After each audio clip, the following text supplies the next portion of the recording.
എങ്ങനെയെങ്കിലും രാഹുലിനെ പിടിച്ചകത്തിടുക എന്നുണ്ടായിരുന്ന ആ അവസാന അടവും പാളിപ്പോകുമ്പോൾ സ്കോർ ചെയ്ത് റെക്കോർഡ് ഇടുന്നത് രാഹുലാണ്. രാഹുൽ ഗാന്ധി എന്ന പ്രതിപക്ഷ നേതാവാണ്. രാഹുൽ ഗാന്ധി നടത്തുന്ന ഓരോ യാത്രയും, അത് ഭാരത് ജോഡോ യാത്രയാവട്ടെ, വോട്ട് ചോരി യാത്രയാവട്ടെ, അതെല്ലാം ഒരു തരത്തിൽ അല്ലെങ്കിൽ മറ്റൊരു തരത്തിൽ BJP പിടിച്ചു കുലുക്കുമ്പോൾ അവിടെ മോദി ഒന്നല്ലെങ്കിൽ മറ്റു പല കഥകൾ ഉണ്ടാക്കി ലോകസഭയിൽ നിന്ന് പോലും രാഹുലിനെ ഒരിക്കൽ പുറത്താക്കി. എന്നാൽ ഇത്തവണ ആ പുറത്താക്കൽ കലാപരിപാടി നടക്കില്ല എന്നിരിക്കെ രാഹുലിനും സോണിയാഗാന്ധിക്കുമെതിരെ ED തന്നെ അവർ അയച്ചു. എന്നാൽ ഉള്ളത് പറയാലോ, കോടതിയിൽ രാഹുലിന് പച്ചക്കൊടി വീശുകയാണ് ഉണ്ടായത്. പറഞ്ഞു വരുന്നത്, നാഷണൽ ഹെറാൾഡ് കേസിൽ രാഹുലിനും സോണിയാഗാന്ധിക്കും ആശ്വാസം.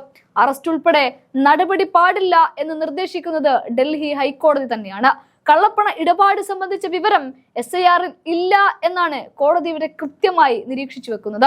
നിലവിലെ FIR-ന്റെ അടിസ്ഥാനത്തിൽ അറസ്റ്റോ വിചാരണയോ ഉൾപ്പെടെ യാതൊരു നടപടിയും എടുക്കാൻ പാടില്ല എന്ന് ഡൽഹി ഹൈക്കോടതി ഉത്തരവിട്ടും കഴിഞ്ഞു. FIR-ൽ ഉന്നയിക്കുന്ന ആരോപണങ്ങൾ വസ്തുനിഷ്ഠമായി തെളിയിക്കുന്ന വിവരങ്ങൾ ഒന്നും അതിൽ ഇല്ല എന്ന് ചൂണ്ടിക്കാണിച്ചുകൊണ്ടാണ് രാഹുലിനെ വെറുതെ വിടണമെന്ന് പറയുന്നതും രാഹുലിന് ആശ്വാസമായി മാറുന്നതും. കേസിൽ നേരത്തെ രാഹുലിനും സോണിയയ്ക്കുമെതിരെ ED കുറ്റപത്രം സമർപ്പിച്ചിരുന്നു. വ്യവസായി കൂടിയായ സാം പിത്രോഡയുടെ പേരും ഇതേ കുറ്റപത്രത്തിലുണ്ടായിരുന്നു. സോണിയാഗാന്ധി 1-ാം പ്രതിയും രാഹുൽ ഗാന്ധി 2-ാം പ്രതിയുമാണ്. അവിടെ 5000 കോടിയുടെ തട്ടിപ്പ് എന്നാണ് ഈ കുറ്റപത്രത്തിൽ പറഞ്ഞു വെച്ചിരിക്കുന്നത്. കള്ളപ്പണം വെളുപ്പിക്കൽ നിരോധന നിയമത്തിലെ വിവിധ വകുപ്പുകൾ പ്രകാരമാണ് ഈ കുറ്റപത്രം അത്രയും. ജവഹർലാൽ നെഹ്റു 1938-ലാണ് പാർട്ടി മുഖപത്രമായി നാഷണൽ ഹെറാൾഡ് തുടങ്ങിയത്.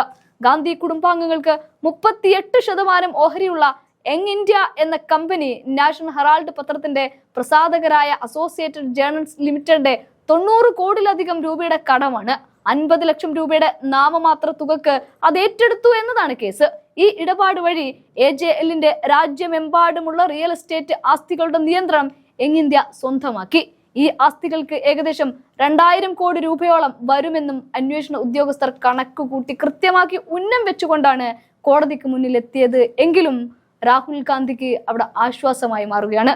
1-ാം പ്രതി, 2-ാം പ്രതി, ഇങ്ങനെ പല പ്രതികളാക്കി രാഹുൽ ഗാന്ധിയെയും സോണിയാഗാന്ധി അടക്കം കോൺഗ്രസിന്റെ തലതൊട്ടപ്പന്മാരെ ഒക്കെ ഇല്ലാതാക്കാൻ ശ്രമിക്കുന്ന ആ ശ്രമമുണ്ടല്ലോ, അതിലിട്ടുകൊണ്ടാണ് ഇന്ന് ഡൽഹി കോടതി ഒരടി അടിച്ചിരിക്കുന്നത്.